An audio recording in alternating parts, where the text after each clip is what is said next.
Hello, welcome sa ating YouTube channel for Math Haters. Ngayong araw ay nasa PEMDAS pa rin tayo at nasa hard level na po ng PEMDAS. So, etong topic na ito ay ginawa ko na kung saan ito ay talagang maintindihan nyo ng mabuti. Okay, wag na natin pang patagalin pa. Okay, number one. Number one, ayon kay PEMDAS, unang-una is nakikita nyo yung sa left side. Nakikita nyo yung PEMDAS. Yan yung pagkakasunod-sunod ng PEMDAS na dapat na sundin nyo para hindi kayo mamali sa pag-solve ng maraming operations. Okay?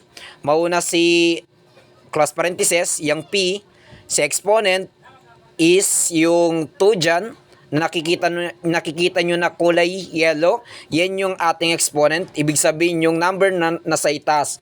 So, M is multiplication, and D is division, and A is addition, and S is subtraction. Okay, balikan natin yung number 1.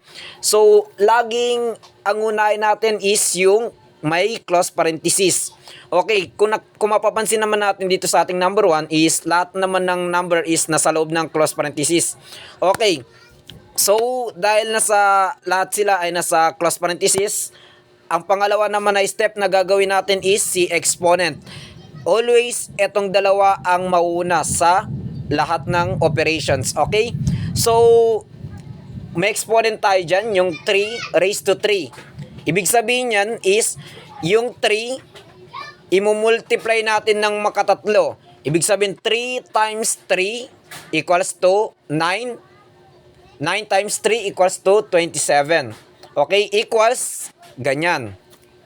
Okay, ang susunod naman, ayon sa PEMDAS, okay, dahil nasa hard level na tayo ng PEMDAS, tandaan nyo, kapag nauna yung division sa multiplication, ang dapat na iuna nyo na isolve ay yung division kaysa sa multiplication.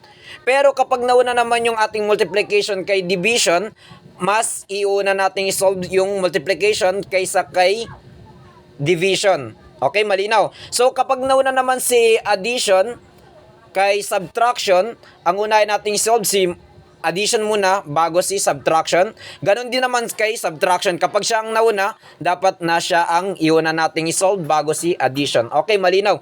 So, sunod, nakikita naman natin dito, nauuna si division. So, 9 divided by 3. So, ganyan ang kanyang magiging itsura.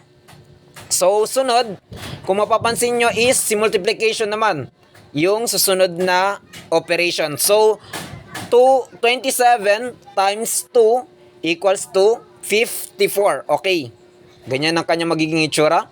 So, ang sunod naman na operation na gagamitin natin ay yung addition.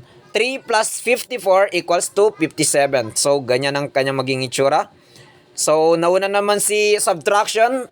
Isusunod natin siya na isolve. 57 minus 30 equals to 27. So, ganyan. So, 27 plus 15 equals to 42. So, ganyan. 42 at saka natin i-divide ng 3. Okay? 42 divided by 3 equals to 14. Okay, yan na yung final answer. So, number 2. Okay, lagi nating tatandaan is, ang laging mauna is yung close parenthesis. Isusunod natin yung exponent.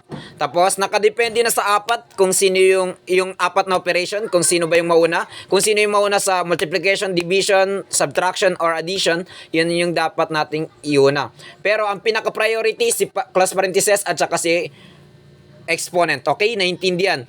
So, ngayon, nakikita natin sa ating number 2, may close parenthesis tayo dyan. At naglalaman siya ng dalawang operation. So, ang unang nagagawin natin dyan is yung division. So, ganito ang mangyari sa kanya. 48 divided by 8. So, equals to 6. Ganyan.